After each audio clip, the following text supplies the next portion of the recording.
Should you buy the new Blackhawk coup?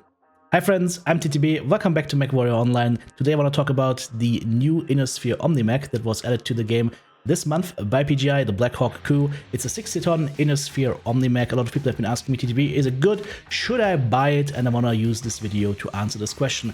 Now, if you just hate my guts or don't want to watch the video any longer, short answer, yes, but with a couple of caveats. And of course, we're going to talk about everything that leads to that answer. So for everybody that just wanted the quick answer, there it is. For everybody else who wants to understand why, let's talk about the pack first and foremost. So the Blackhawk coup comes in at 20 bucks US dollars, and you will get 4 mechs in total: the BHKU-O, the BHKU-O in a special painted variant, as well as the OX and the OX in a special painted variant. So getting 4 mechs, 4 mech bays in total, plus 4 cockpit items for hanging, standing, and 4 warhorns, plus 3 extra special omnipods, which we need to talk about, 200 GSP that you can use to skill your mechs, and themed badge, title, and decal.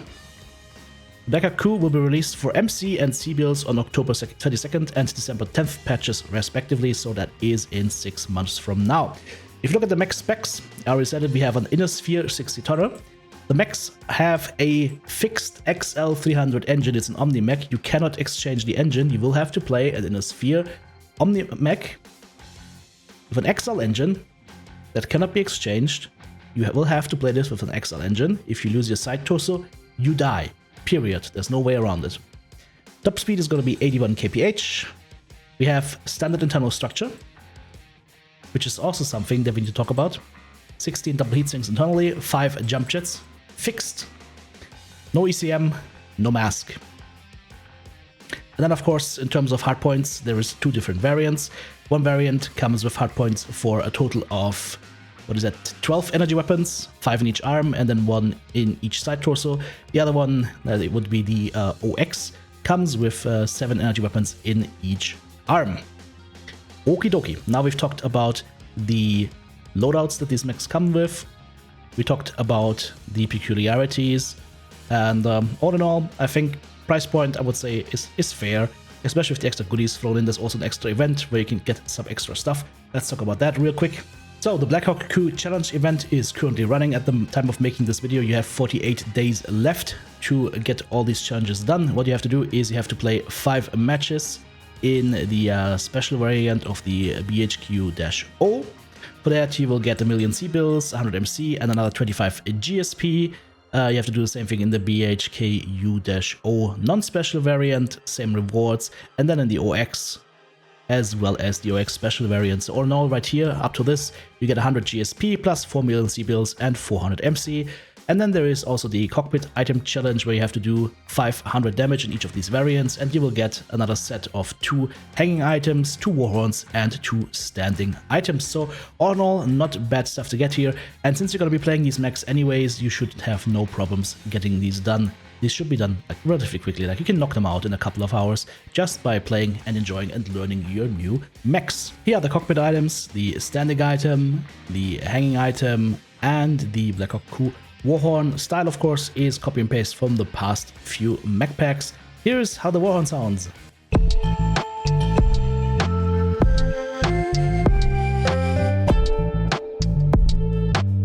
Let's talk about the omnipods that come with this mech pack. You will get the OB right arm, the OC left arm, and the OD left arm.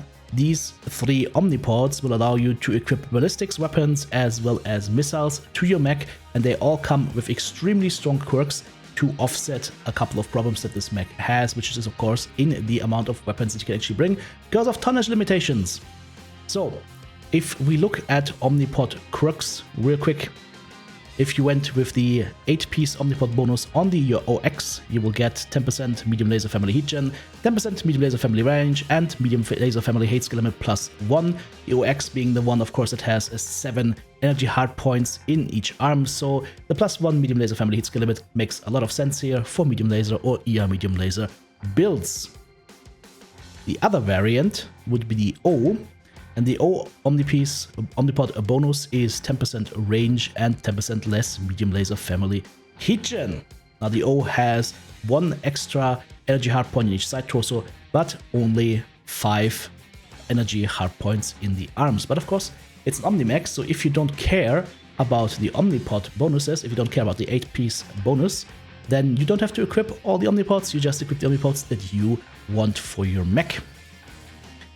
A quick bit of information here: if you're planning to build anything that doesn't use the 2 energy hardpoints in the side torsos, you should always go with the OX left and right torso, because they give you 5% heat each, which is kind of strong. It's 10% heat total for the whole mech. Don't forget about that. Now the OB right arm and the OC left arm come with massive Daka quirks.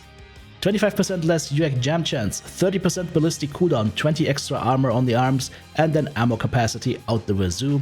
The same thing is true for the OC left arm, and of course if you combine both arms, you can make some pretty sick Daka builds that have a total of, before skill tree, 60% reduced cooldown and 50% reduced UX jam chance. Which sounds like a lot, but trust me, you can get this thing, especially with the Ultra AC2s, you can get this thing to jam within a second.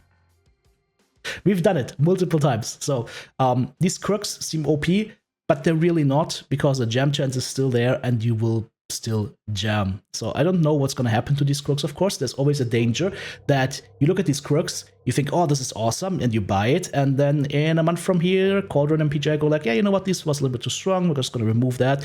We all remember the Scattershot disaster, but to be fair, we've played the Blackhawks now for about a week, and I can surely say that the Blackhawk does not feel OP. The Scattershot felt extremely OP back then. Blackhawk doesn't feel like it. It feels strong in certain situations, but there's also a couple of big drawbacks that kind of help rein it in. Mainly, if you're playing against experienced players with aim, those side torsos are giant please hit here to kill markers.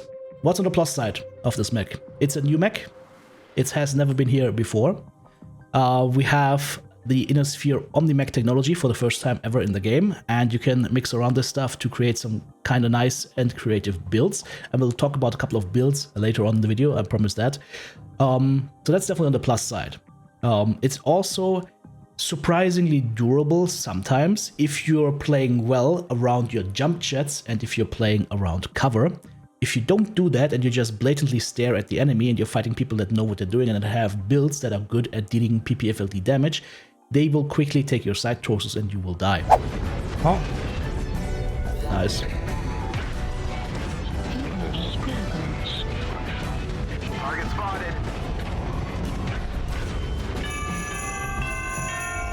How about that Blackhawk, eh? Target spotted. Target spotted. Target destroyed. Target. So, it needs to be played in a certain way. It needs to be played in a good way.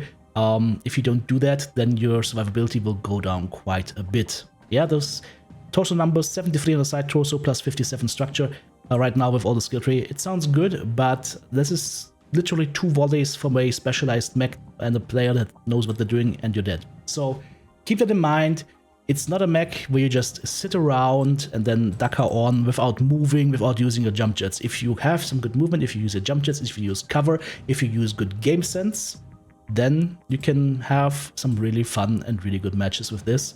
Just don't go overboard, is what I'm saying. So, what's on the negative side of this mech? We talked about the side torsos already, the Inner Sphere XL engine, that's fixed. That is a big problem.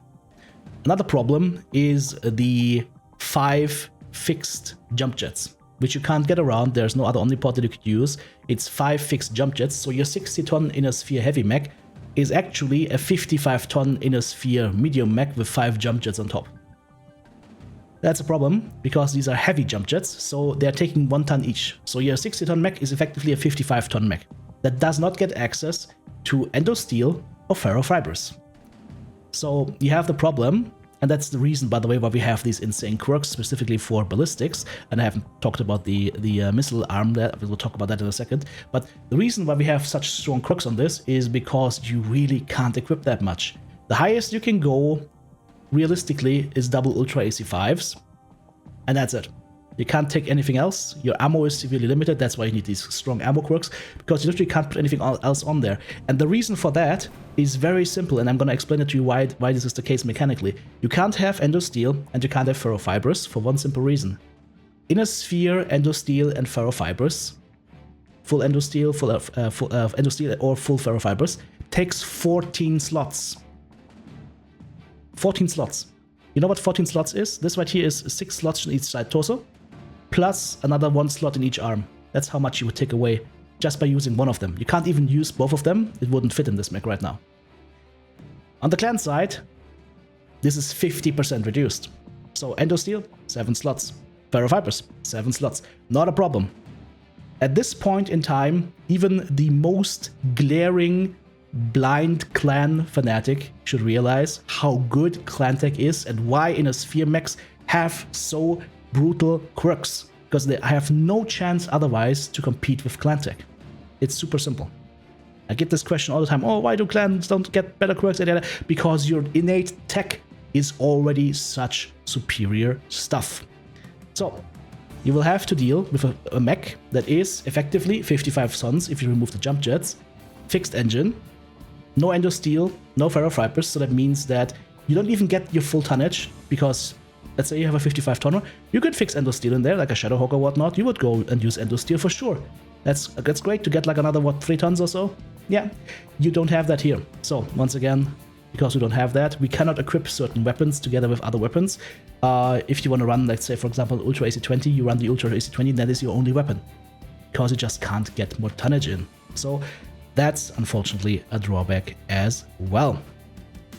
The OD left arm, before we forget it, gets, of course, since it has 2 missile hardpoints, massive missile quirks. We get 25% missile cooldown, 15% missile spread, some extra armor, as well as ammo capacity. What this thing, however, is missing is missile speed or projectile speed for MRMs and SRMs, in my opinion, as well as missile range. Specifically, I would say SRM or MRM missile range would have been really nice to see on this mech as well. Unfortunately, it's not there, but I feel these two are missing. Range and speed.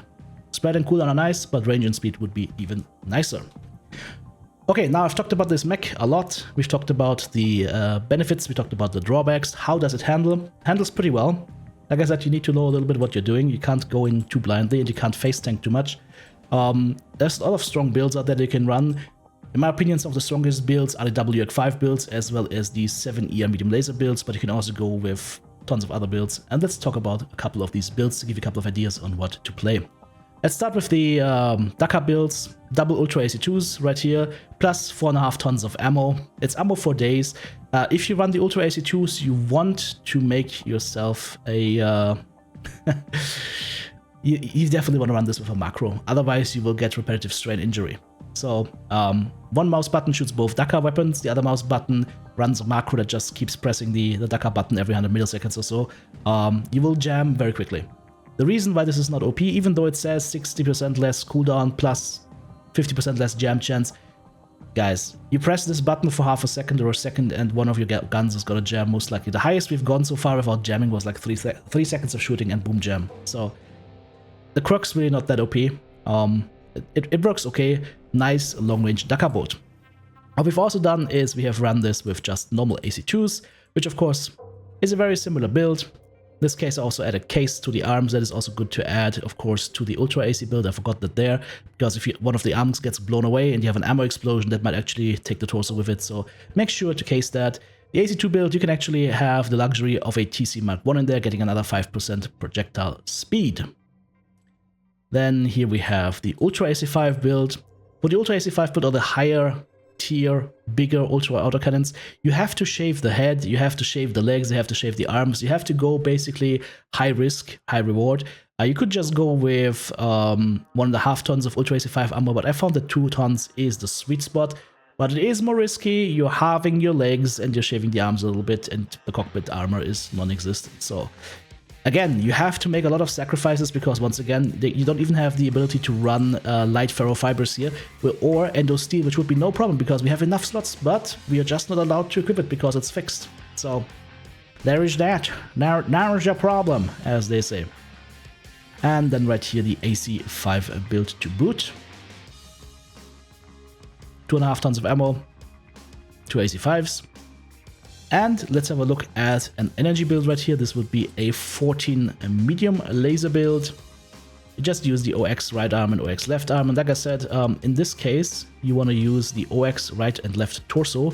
You actually want to use the set of 8 so that you can shoot all 7 medium lasers at the same time without ghost heat. Plus you get extra range and extra heat gen, plus another 10 heat gen from both these side torsos combined. So this is also a nice build and actually a really, really strong build.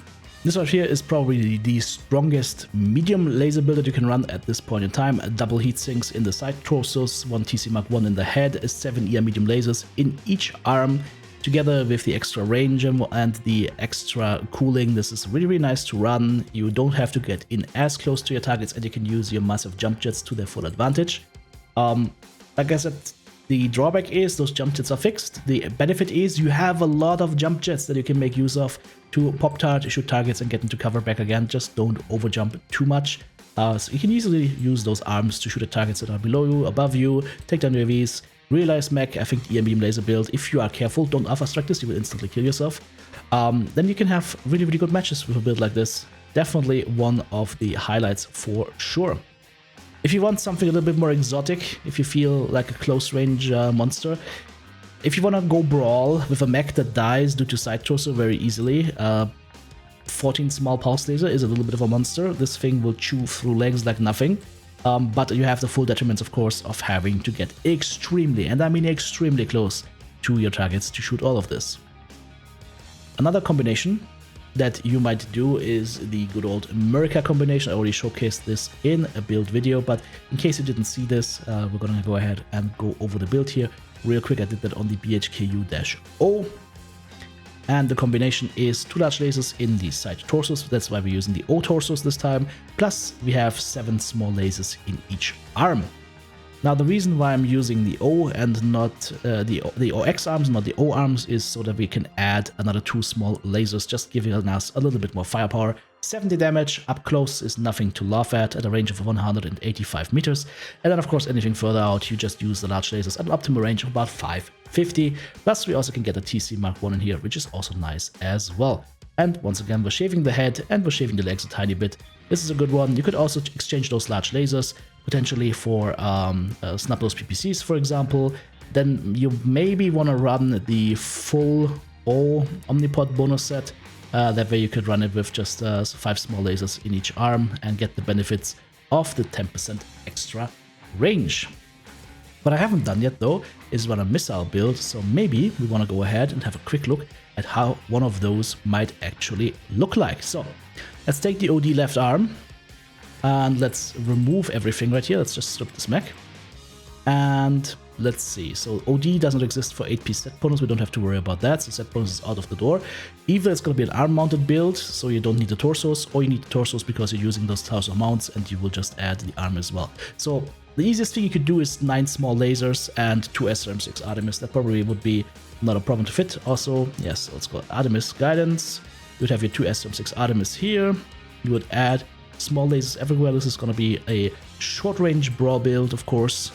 Would have quite a punch and be very respectable in terms of damage per second output. We can add one more right here. Yeah, 60 damage per shot should be relatively cool. You would add a ton of ammo here and here. Not in the side torso, not there. You might actually wanna add another ton of ammo, maybe. Maybe in the head. Give yourself 5 extra armor on the head, like so.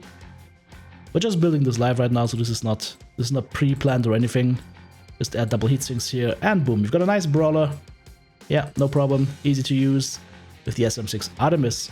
But I'm thinking maybe another good option would be an MRM launcher or 2 MRM launchers. The question is, MRM 40 or 2 MRM 20s? The 20s have a lower cooldown, I believe, but only slightly.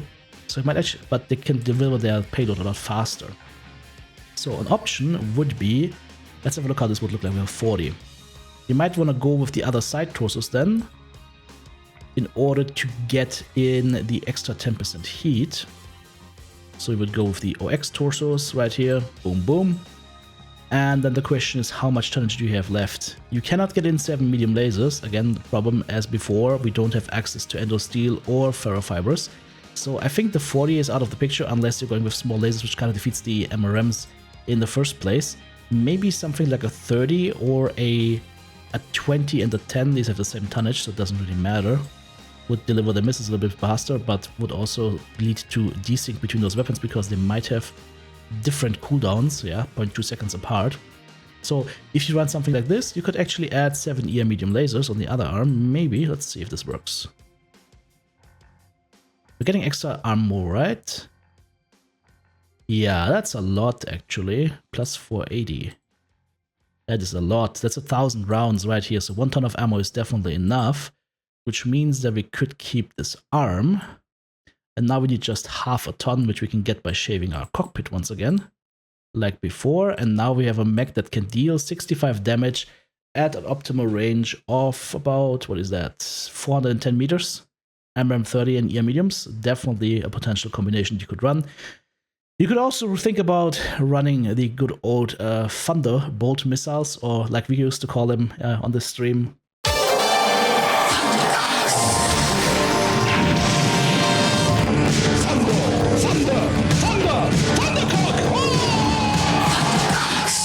Where did that come from?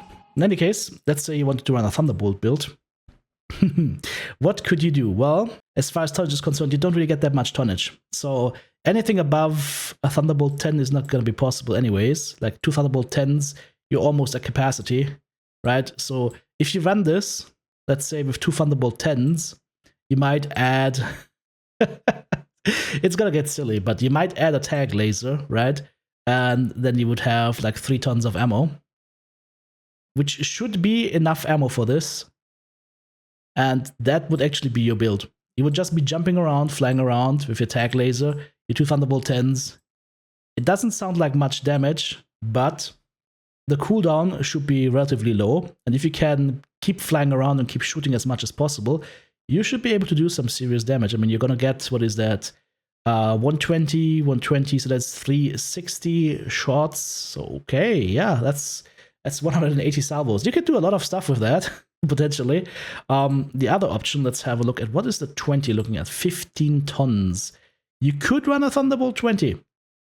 It's possible to run a 20 on this and enjoy all the cooldown quirks, of course, if you lower the leg armor a little bit, or maybe just run 2 tons of ammo, but you might want to run 3. So Thunderbolts may be possible. I haven't tried it yet. You guys can try it out and let me know how it goes. But I would prefer to run SRMs or MRMs, I think, in my builds. There you have it, guys. In order to quickly recap, once again, is this mech worth buying? I would say yes, it is interesting. It does have some very distinctive advantages, as well as some very distinctive drawbacks. You have to work around them, but it can be an effective and fun mech to play. Once again, full disclosure, this is, of course, provided to me for free by PGI. I've been testing this stuff. My initial reaction was, nah, this is not good. But after playing it a little bit more and getting used to its quirks and peculiarities, I am enjoying it a lot more. And if I was to say at this point, would I recommend it? I would say yes. I would say yes. So, hey, if you've already bought this mech, let me know your results in the comments below. Let me know if this video was helpful to you as well, and I'll see you next time.